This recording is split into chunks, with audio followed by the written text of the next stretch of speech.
Hello, and welcome to Northwest Indian News. I'm Carissa Ramsey, a Tulalip tribal member. Today, we are on the shores of the Swinomish Reservation, the final destination of this year's tribal canoe journey.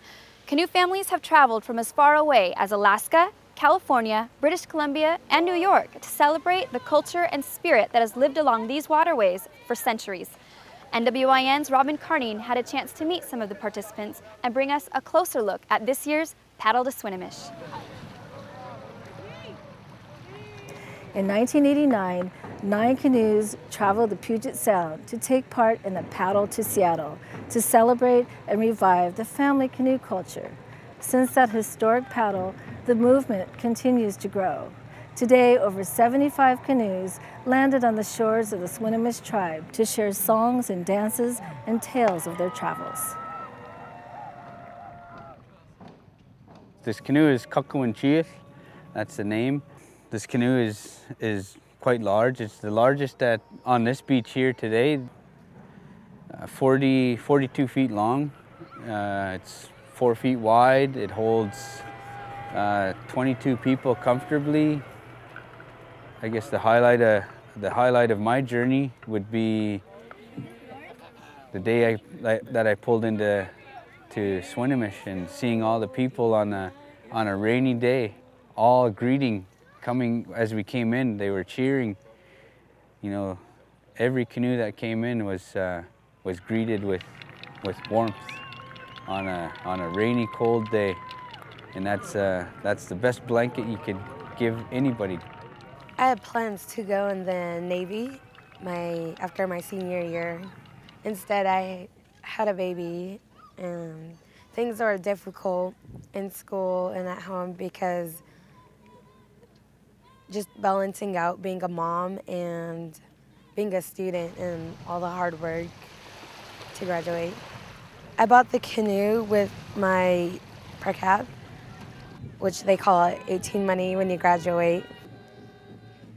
It was important to do something with my money and have my mom and dad and my cousins and grandma come along the journey. The things out in the water we experience and the prayers while we're paddling and the songs we sing out there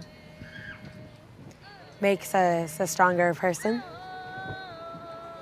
The canoe journey means different things to different people. For us, it's reconnecting with a culture, a set of skills and crafts that have long been lost.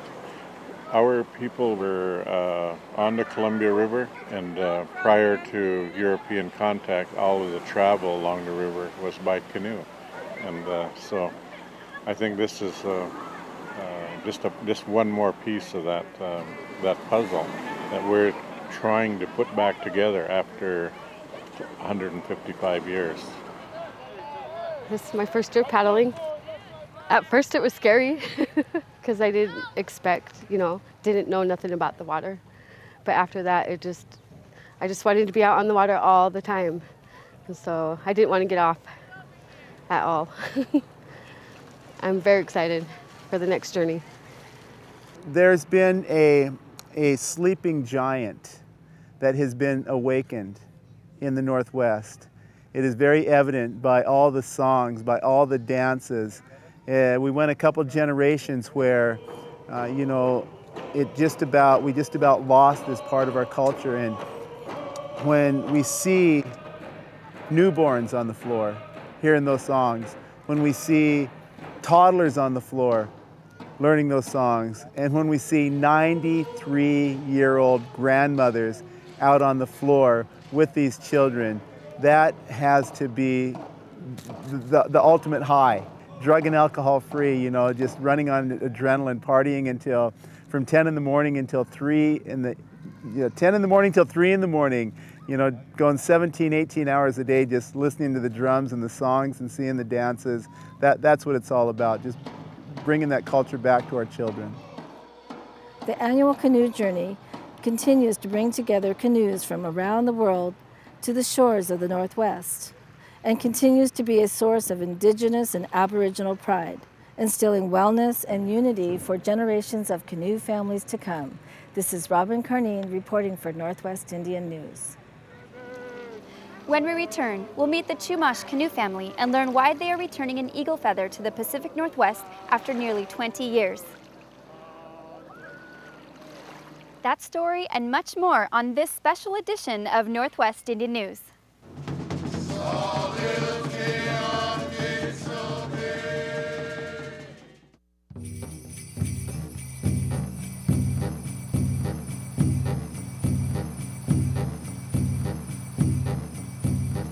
If I stay on the res, I'll be 8 times less likely to drop out of college. If I stay on the res, I won't be just another number. I can learn biology in my native language. I can use my education to help my people. If I stay on the res, I'll be more likely to transfer to a university. 6 times more likely. If I stay on the res. There's a 9 in 10 chance I'll finish college. and I will finish college. I will learn about the old ways so my culture will live on. I will make my parents proud.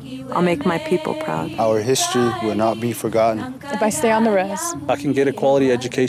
At a tribal college. At a tribal college. If I stay on the res. If I stay on the res. If I stay on the res. Learn more about the 33 tribal colleges and how they're helping Native American people and their reservations. The American Indian College Fund, educating the mind and spirit. I'm going to stay on the res.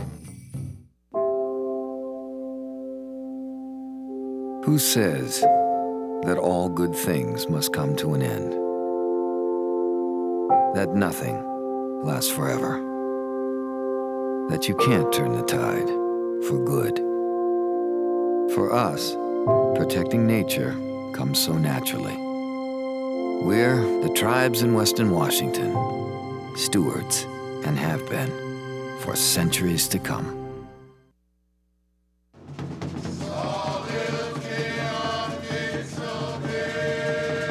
Nearly 20 years ago, members of the Chumash tribe of Southern California visited the canoe journey and were issued a challenge to build a canoe and begin a journey of their own. This year, the Chumash canoe family has returned to the Pacific Northwest with a traditional redwood canoe. Leandra Smith has the story. The tribal canoe journey has been an inspiration for cultural revival around the world, and this year was no exception. We met with the Chumash canoe family who shared the story of how our Pacific Northwest canoe journey helped revive their own canoe culture and help them reconnect to their important maritime history. Our canoe, the Elliott Woon, its name means swordfish in Chumash. And this is a swordfish bill. So this is our symbol of our canoe, and a symbol in many ways of the nourishment of our people. In the past, there was what was known as the Brotherhood of the Tomol, or the Brotherhood of the Canoe, up until the time of first contact and a little bit past that. And that basically was a guild of people who were experts in building and paddling and traveling by the canoe. Canoe families, I guess you would say. That culture was interrupted when the Spanish came, when the missions were established, and so on.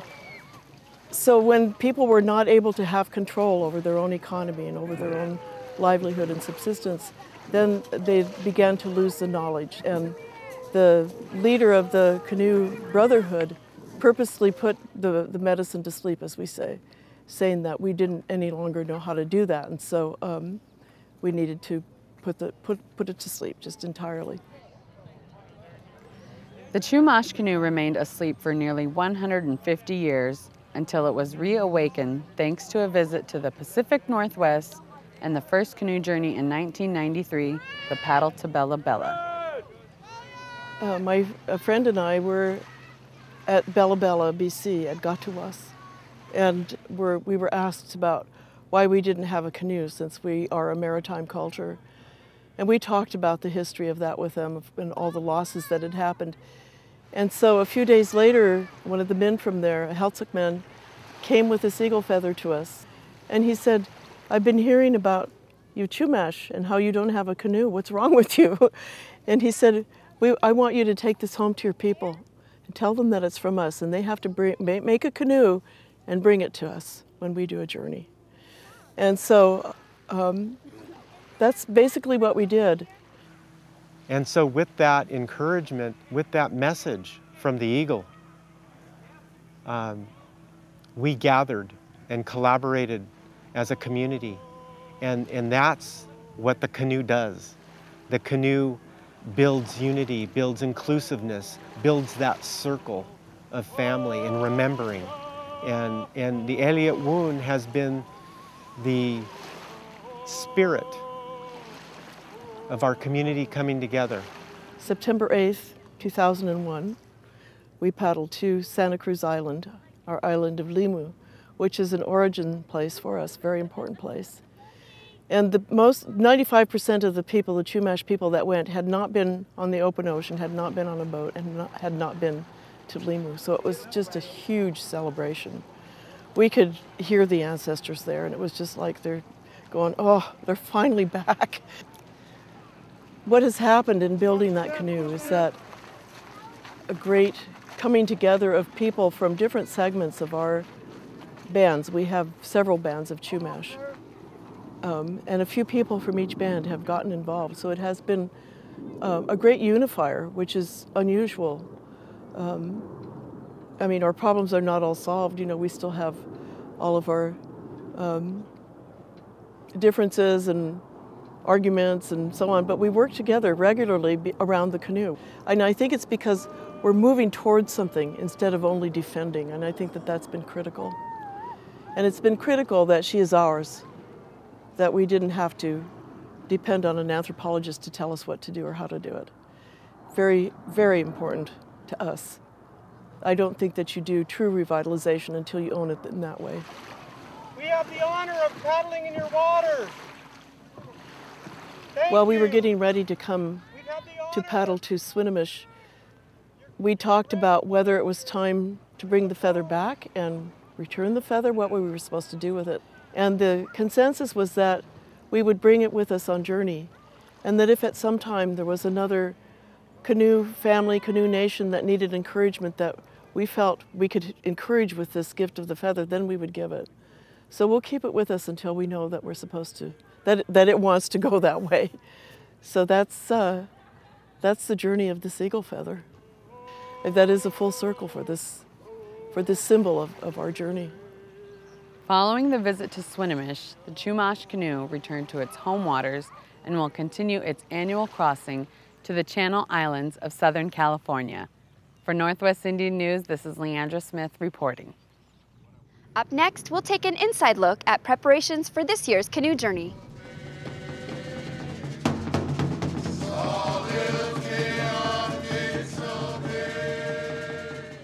Washington Indian tribes are investing in the environment. The Nisqually tribe has undertaken the restoration of the Nisqually River Delta. The goal of the project is to remove all the dikes, reflood the estuary, and helping back the salmon runs. The Delta is a huge piece of our environmental efforts.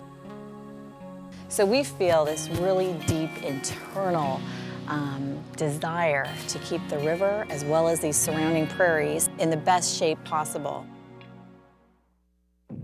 The future of our people is threatened by diabetes, but we can fight it by controlling our blood sugar. I choose healthy foods. I exercise every day and keep my blood sugar close to normal. I always take my medication. Control your diabetes because our young ones look up to you. We must take charge for future generations. Control your diabetes for life. Call 1-800-438-5383. Washington's Indian tribes are investing in natural resources. The main goal of the Tulalip Forestry Program is to preserve over half of our reservation in the forestry classification. The Tulalips manage their tribal forest lands, create jobs, and also work with the U.S. Forest Service in our national forests. We have a very unique collaborative effort here with the Tulalip tribes to restore the landscape for future generations. Tribal stewardship of natural resources across Washington is an investment that benefits everyone.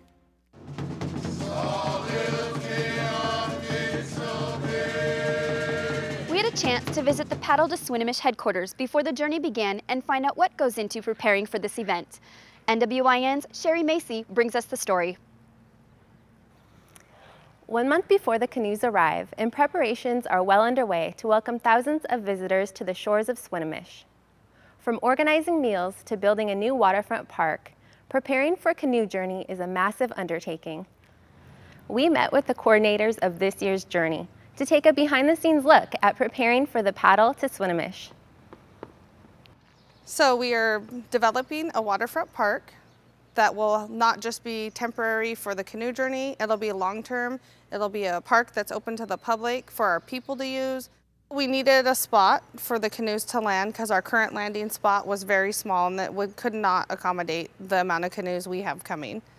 You know, usually when the canoes stop here, it's 10 or 12, maybe 20, you know, not 100. Oh my, we have so many things going on right now. This is actually the biggest event in history for the Swinomish tribe. One person had told me that Swinomish will be the biggest city in Skagit County for 7 days, and I think that's just an honor for us to have people come to our territory and to visit and to learn more about the Swinomish tribe. Well, we have 26,000 pounds of sockeye salmon put away for the canoe journey.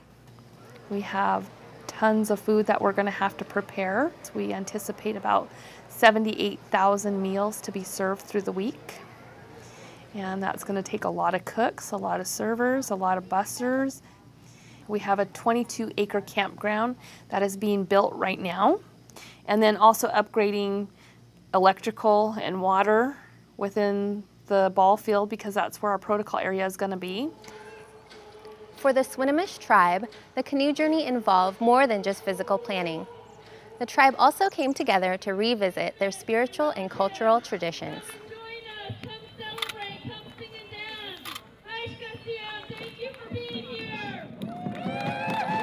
We are given the opportunity to revitalize a lot of our cultural practices and our traditional teachings and to reintroduce our kids to the way of life that our ancestors lived.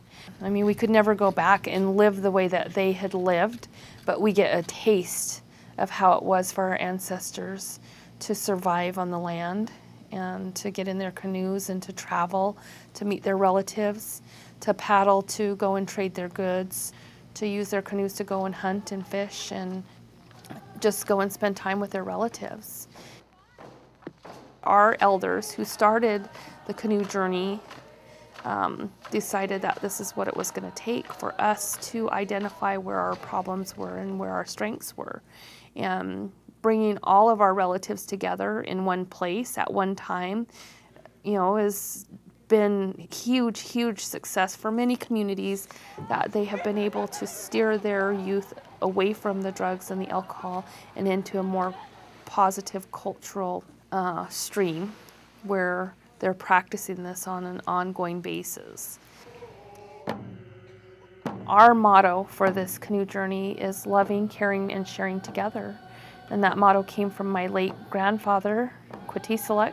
He was so extremely pleased that we chose his motto to use because that's what Native people are about, you know, coming together and loving and caring and sharing for one another. And that's the bond that we have as Native people that we need to instill in our children and continue to carry on for future generations to come. So it's just amazing, absolutely amazing that the dedication and the compassion that people have for it, getting out there on that water, whether it's raining, snowing, you know, hailing, winds, they get out there and they go, and you know, it's just part of who we are. It's in our blood. For Northwest Indian News, this is Sherry Macy. Visit nwin.tv, where you can view every episode of Northwest Indian News on demand, including the stories you have seen today. And so with that encouragement, with that message from the Eagle, we gathered. You can also watch NWIN and other Native programming at canoetv.com. Coming up next, we'll meet Lushootseed language teacher Carmen Pastores-Joe and learn the vital role that this traditional language is playing during tribal journey.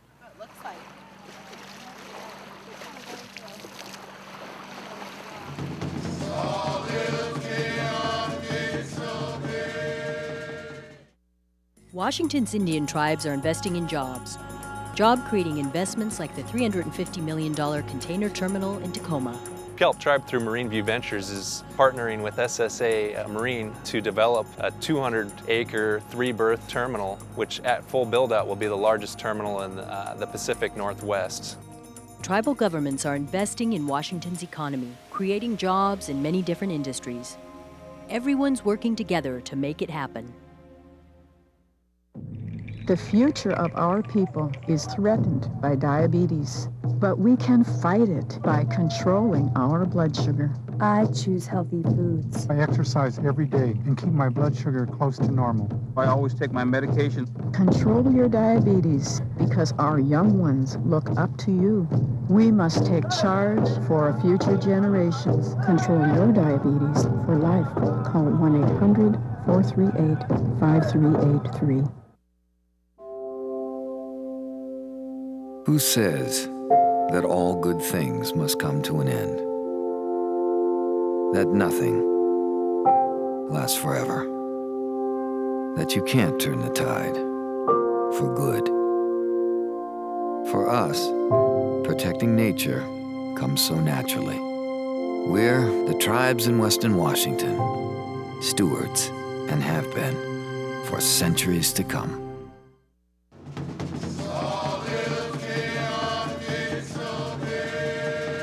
Tribal Journey is a time to celebrate the preservation of culture and traditional ways. The Swinomish tribe is working hard to preserve the Lushootseed language, the traditional language of Swinomish people.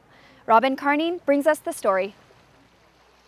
Lushootseed is a Native American language spoken by many Northwest tribes along the Salish Sea, from modern-day Olympia up through Skagit County.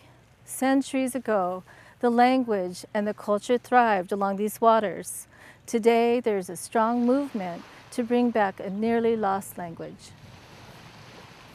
Lushootseed is the name of our language, our people, our culture. But if you look at it as a living culture, it's a way of being. So our words capture feelings, they capture history, they capture the essence of our being. It had to do with how we live as people. We used everything nature had to bring us. So we had squalathid, the fruit. We had sulad, the salmon, skagwits, the deer.